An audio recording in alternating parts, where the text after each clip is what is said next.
reading English story Little House in the Big Woods เรื่องบ้านเล็กในป่าใหญ่เป็น chapter ที่ 5 ตอนที่ 2 ซึ่งเป็นตอนจบของตอนที่ 5 มาค่ะมาเริ่มฟังด้วยกัน The boys walked slowly and solemnly up the hill.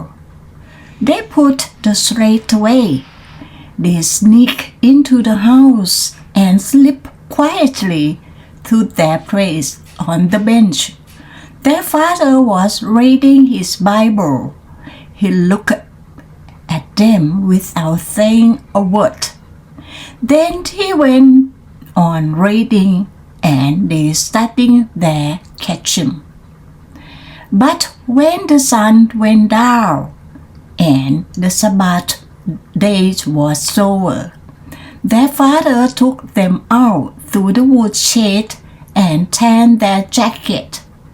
First James, then George, then Grandpa. So you see, Laura and Mary, Pa said, you may find it hard to be good, but you should be glad that it isn't as hard to be good now as it was when Grandpa was a boy. The little girls have to be as good as that, Laura asked, and Ma said, it was harder for little girls because they had to behave like little ladies all the time, not only on Sunday. Little girls could never slide downhill like boys.Little girls had to sit in the house and stitch on samples. Now run along and let Ma put you to bed, said Pa, and he took his fiddle out of its box. Laura and Mary lay in their thunder bed and listened to the Sunday's hymn.For even the fiddle must not sing the weekday songs on Sundays. Lock up edge, clip for me. Pa sang with the fiddle. Then he sang. Shall I carry the skis? One for a race of each, while the other forced to win the prize and sail through broady seas.Laura began on Broadway on the music, and then she heard a clattering noise, and there was Ma by the stove, getting breakfast.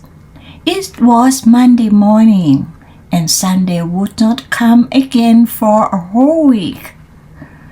That morning, when Pa came into breakfast, he caught Laura and said,He must give her a spanking. First, he explained that today was her birthday, and she would not grow properly next year unless she has a spanking. And then he spanked so gently and carefully that it did not hurt a bit. 1, 2, 3, 4, 5, 6. He counted.and spank slowly. One spank for each ear, and at the last one, big spank to grow on. Then Pa gave her a little wooden man he had whittled out of a stick to be company for Charlotte. Ma gave her 5 little cakes, one for each ear.that Laura had lived with her and Pa. And Ma gave her a new dress for Charlotte. Mary had made the dress for herself when Laura thought she was sewing on her patchwork quilt.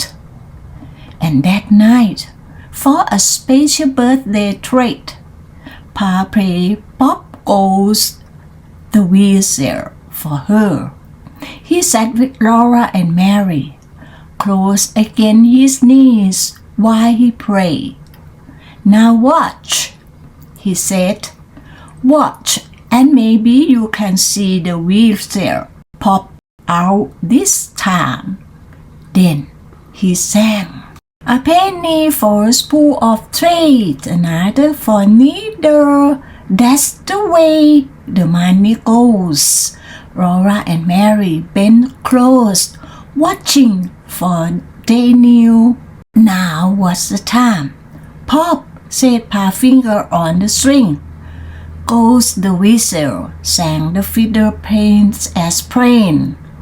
But Laura and Mary hadn't seen Pa's finger make the string pop. "Oh, please, please, do it again," they begged him. Pa's blue eyes laughed, and the fiddle went on while he sang.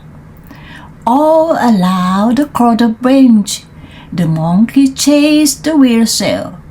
The preacher kisses the cobbler's wife. Pop goes the whiz. They hadn't seen Pa's finger that time. Either he was so quick they could never catch him. So they went laughing to bed and lay listening to Pa and the fiddle singing. There was an old darky, and his name was Uncle Ned, and he did long ago, long ago. There was no wood on the top of his head, in the place where he wore out to grow. His fingers were as long as the cane in the brick. His eyes they could hardly see, and he has no teeth for to eat the whole cake. So he had to let the whole cake be. So hang up the shovel and the hoe. Lay down the fiddle and the bowl. There's no more work for old Uncle Ned, for he's gone where the good darkies go.